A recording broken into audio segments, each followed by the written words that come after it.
যেখানে খুশি সেখানে যাই, তাতে আপনার কি? আমার মন যেখানে চাইবে সেইখানেই যাব, তাতে কারো কোনো অসুবিধা হওয়ার কথা না। বেশি বেশি হয়ে যাচ্ছে কিন্তু, বাড়াবাড়ি করো না। বাড়াবাড়ি কি করলাম? ওহ, আমি তো ভুলেই গিয়েছিলাম। আপনি আমার সম্মান বাঁচিয়েছেন, তাই আমার উপর অধিকার ফলাচ্ছেন। আপনি যা বলবেন আমাকে তাই করতে হবে। কেন বাঁচালেন ওই ছেলেগুলোর হাত থেকে আমাকে? হতে দিতেন দর্শিতা, তাতে আপনার কি হতো? আমি কি আপনার কেউ হই? কথাগুলো শেষ হতে না হতেই আমার গালে ঠাস করে থাপ্পড় বসিয়ে দিল তুর্য। আমি গালে হাত দিয়ে দাঁড়িয়ে পড়লাম। থাপ্পড়টা একটু জোরেই লেগেছে, এমনিতেই গাল দুটো ব্যথা হয়ে আছে। ওই ছেলেগুলো থাপ্পড় খেয়ে তার উপর তুর্যর থাপ্পড়, সত্যি ব্যথার চেয়ে কষ্টটা বেশিই পেলাম। চোখ দিয়ে অনবরত পানি টপ টপ করে পড়তে লাগলো। আমার কান্না দেখে তুর্য আমাকে একটানে তার বুকের সাথে মিশিয়ে নিল। আচমকা এমন হয় আমি চমকে উঠি। তুর্য আমাকে দুই হাত দিয়ে ঝাপটে ধরে ও কান্না করে দিল। বেশ কিছুক্ষণ কান্না করার পর তুর্য আমার মাথায় হাত বুলিয়ে দিয়ে সান্ত্বনা দিতে লাগলো। তারপর আমাকে বলল, সরি, আসলে আমি এমনটা করতে চাইনি, রেগে গিয়েছিলাম তাই।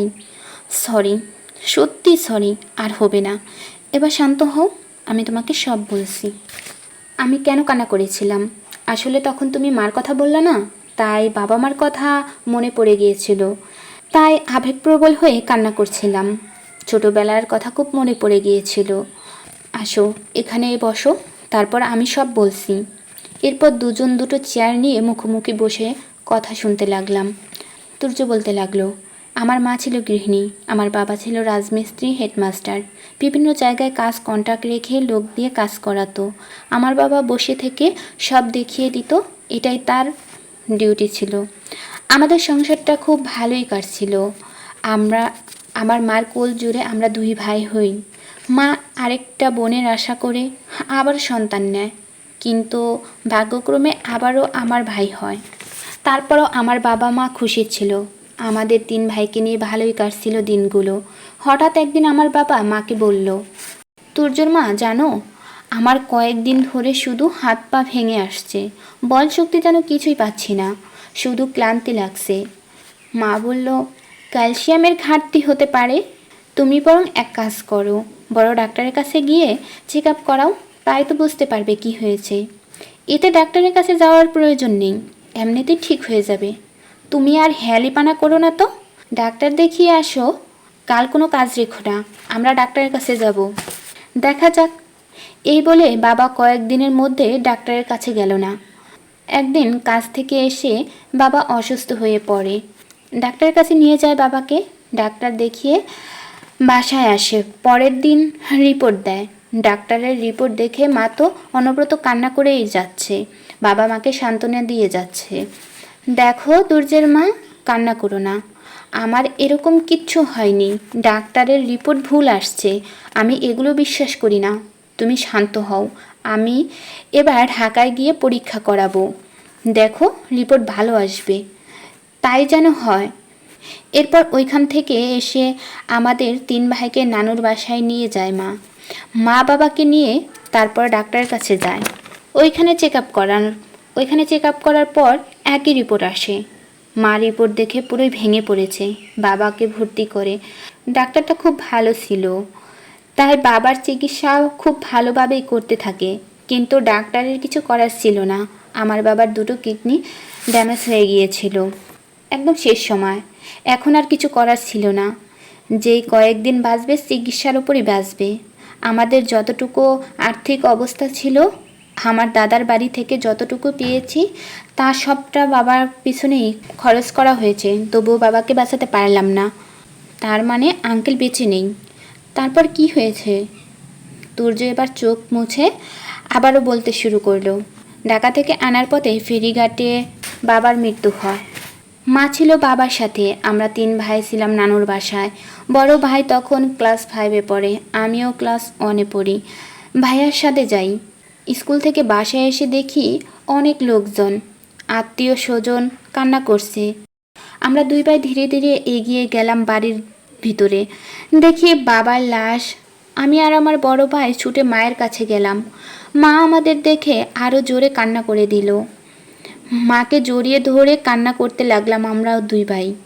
বড় ভাইয়া কিছুটা বুঝতে পারছে, আমি কিছুই বুঝতে পারছিলাম না। তাই মাকে প্রশ্ন করলাম, মা তুমি কান্না করছো কেন? বাবারই বা কী হয়েছে? শুয়ে আছে দেখলাম। বলো মা, বলো না। মা কোনো কথা বলল না, কেঁদেই যাচ্ছে। খালামণি আমাদের কোলে নিয়ে মায়ের কাছ থেকে দূরে সরে গেল। বাবাকে দাফন করা হলো। মা ছোট ভাইকে বুকে নিয়ে কান্না করে যাচ্ছে। আমাদের দুই ভাইকে খালামণি মায়ের কাছ থেকে দূরে সরিয়ে রাখছে। আমরা ছোট, আমাদের ব্রেনটি কোনো চাপ আসুক এটা কেউই চায় না, তাই সরিয়ে রাখছে। কয়েকদিন কেটে গেল। কতদিনই বা আর থাকবো নানার বাসায়, তাই মা আমাদের নিয়ে বাসায় চলে গেল। বাবা ছিল আমাদের সব কিছু, সেই যখন নাই, মায়ের কাঁধে সমস্ত দায়িত্ব এসে পড়ল। মা আমাদের নিয়েই বাঁচতে শুরু করলো। দিন যেতে থাকে, মায়ের টেনশনও বাড়তে থাকে। কোথা থেকে আমাদের খরচ চালাবে? নানু বাড়ি যতটা পারছে হেল্প করছে, দাদা দাদি চাচারা যতটুক পারছে করছে। কয়দিনই বা সাহায্য করবে? চার পেটের খাওন তো আর সবাই দিতে পারে না। দুই একদিন সবাই সাহায্য করলো, পাড়া প্রতিবেশী, তারপর সবাই মুখ ফিরিয়ে নিল। মা এবারও কান্না করে শুধু। যার স্বামী না থাকে সেই বুঝে পরিবার চালানো কত কঠিন। আমার মায়ের ক্ষেত্রেও ব্যতিক্রম হয়নি। মা আশেপাশের বাড়িগুলোতে কাজ করতে শুরু করে। ঘর দুয়ার ঝাড়ু দেওয়া, মশলা বাটা, কাপড় ধোয়া, থালা বাসন ধোয়া, সব কিছুই করতো আমার মা। তা করে যে টাকা পেত তাই দিয়ে আমাদের সংসার চলতো। কেউ কেউ কিছু খাবার দিত আমার মাকে, মা ওইগুলো বাসায় নিয়ে আসতো আমাদের জন্য। মাঝে মাঝে চেয়ারম্যান, মেম্বার, গ্রামের বড় বড় প্রভাবশালী লোকদের কাছে সাহায্য চাইতো আমার মা। কম বেশি কিছু সাহায্য করত, এতে আমাদের চলতে কষ্ট হতো। কোনো মতে ডাল ভাত খেয়ে দিন কাটতো।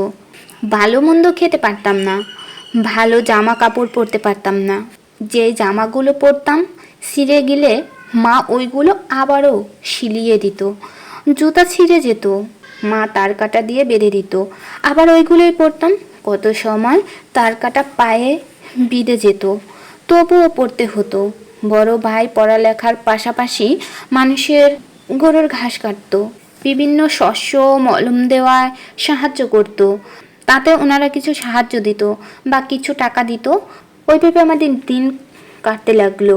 যত দিন যাচ্ছে ততই যেন অভাব অনটল বেড়েই যাচ্ছে। দুই ভাইয়ের লেখাপড়া, ছোট ভাইটাও বড় হচ্ছে, খরচগুলো দিতে মায়ের হিমশিম খেয়ে যাচ্ছে। মা কাজের ফাঁকে ফাঁকে মানুষের দ্বারে দ্বারে সাহায্য চাইতে শুরু করলো। এতে মায়ের বিভিন্ন কথাও শুনতে হয়েছে। তারপরও আমার মা থেমে থাকেনি। আমাদের দিয়ে কোনো খারাপ কাজ, চুরি ডাকাতি কিছুই করেননি আমার মা। সব সময় শাসন করত আমরা যেন ভালোভাবে চলি, আমরাও তাই করতাম। একদিন ধানের সিজনে গ্রামের এক প্রভাবশালী লোকের কাছে যায় আমার মা সাহায্য চাইতে। কেউ পাত্তা দেয় না। তারপরও আমার মা আকুতি মিনতি করতে থাকে কিছু সাহায্যের জন্য, বারবার তাদের পিছনে ঘুরতে থাকে। একজন মহিলা মাকে সাহায্য চাইতে দেখে মুখ ভেঙচিয়ে মাকে বলতে শুরু করলো, এই মহিলা, এইভাবে মানুষের দ্বারে দ্বারে না ঘুরে কাজ করে খেতে পারো না? হাত পা সবই তো ঠিক আছে, তাহলে পরের বাসায় আইছো কেন? আপা, আমার স্বামীটা মারা গেছে ছোট ছোট বাচ্চাদের রেখে। আমি একা একা কেমনে মানুষ করি বলেন তো? বড় ছেলেটার লেখাপড়ার খরচ, ছোট ছেলে দুটোকেও তো মানুষ করতে হবে, খাওয়াতেও তো হবে। আমি এত দিক কীভাবে সামলাই বলুন তো? তাই তো কিছু সাহায্যের জন্য এসেছি, অন্তত সন্তানদের মুখে কিছু ডাল ভাত দিতে পারবো। সন্তানদের মুখে দুটো ডাল ভাত দিতেই পারো না, এতই যখন অভাব, তাহলে বাইসা আসো কেন? গলায় দড়ি দিয়ে মইরা যাও। আপা, আপনি এই কথাটা কেমনে বললেন বলুন তো? আপনিও তো একজন মা, আপনারও তো ছেলে মেয়ে আছে, তাদেরকে রেখে কি আপনি মরে যেতে পারতেন?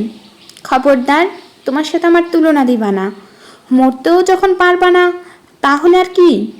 রাস্তায় কাজে যাও, তাতে ডাল ভাত না খেলেও ভালো মন্দ খেতে পারবে। তোমার ছেলে মেয়েরাও আর তুমিও, আর তোমার স্বামীও তো নেই, তাহলে শরীরের জ্বালাটাও মিটবে। ব্যাস, আপনাকে অনেক সম্মান দিয়ে কথা বলেছি এতক্ষণ, আর না, আপনি এই বাড়ির মালিক না। আমি আপনার কাছে আসি নাই, বুঝতে পারছেন? যে আপনি আমাকে এইভাবে অপমান করছেন। আপনিও ভুলে যাবেন না, আপনি কিন্তু এই বাসার কাজের লোক। আপনি আপনার সাথে আমাকে তুলনা দেন না। আপনি আপনারও কোনো না কোনো দিক দিয়ে অসহায় আছেন, তাই তো পরের বাসায় আপনাকেও আসতে হয়, পরের বাসায় কাজও করতে হচ্ছে, আর আপনি আমাকে অসম্মান করছেন। ওরে আমার সম্মানালা রে, এতই যখন সম্মানে লাগে তাহলে এখানে দাঁড়িয়ে আছো কেন? হ্যাঁ, দাঁড়িয়ে থাকবো না কি করব সেটা আপনাকে বলতে যাব কেন?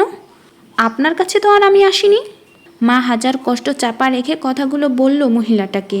চোখের কোণে জল চলে এসেছে। আমার মায়ের মুখটা কালো করে রেখেছে।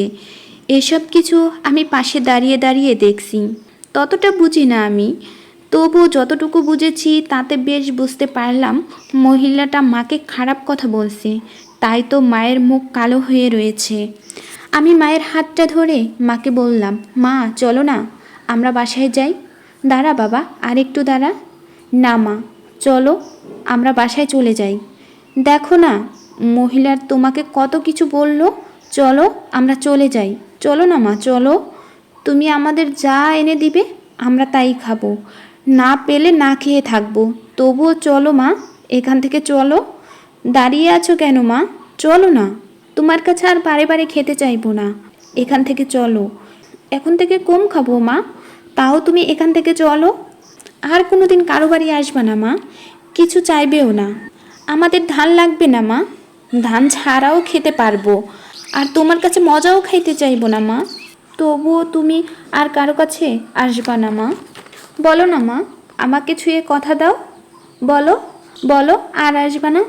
আমার কথা শুনে আমার মা আমাকে বুকে জড়িয়ে ধরে কান্না করে দিল। হ্যাঁ বাবা, আসবো না, আর কারো কাছে আসবো না। মা আমার চোখের পানি আঁচল দিয়ে মুছে আমাকে পাশে দাঁড় করিয়ে ওই মহিলার উদ্দেশ্যে বলল, আজ যেই কথাগুলো আমাকে বললেন, দেখবেন সেই কথাগুলো আপনার না আসে, আল্লাহ না করুক।